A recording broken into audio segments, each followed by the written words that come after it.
भाजपा विरुद्ध शिवबा ठावशी थेट लढत आहे। जळगावमध्ये स्मिता वाघ यांच्या विरुद्ध करण पवार अशी लढत।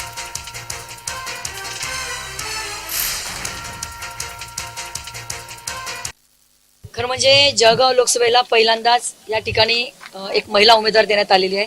मी तशी भाग्यवान आहे की जळगाव जिल्हा परिषदेची पहिली अध्यक्ष होण्याचा सन्मान मला मिळाला आणि आज माझ्या जनतेमुळे, नेत्यांमुळे, माझ्या पदाधिकाऱ्यांमुळे, कार्यकर्त्यांमुळे आज मला हा सन्मान जळगाव लोकसभेमध्ये मिळालेला आहे आणि मला विश्वास आहे, खात्री आहे की जळगाव लोकसभेची पहिली खासदार म्हणून मी नक्कीच सभागृहात जाईन आणि सगळ्या जनतेला मी आव्हान करणार आहे की आज पावसाची तमा न बाळगता, उन्हाची तमा न बाळगता प्रत्येकाने आपला हक्क बजवावा, कारण मतदान हे अतिशय महत्त्वाचं आहे।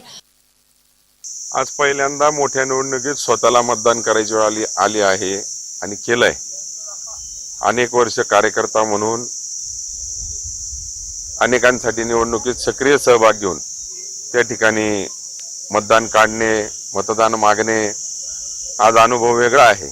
आज स्वतःसाठी मतदान करण्याची आलेली आणि परिवर्तनाची नांदीन या मतदारसंघात इतिहास घडवणारं आज हा मतदानाचा दिवस या मतदारसंघासाठी राहणार आहे।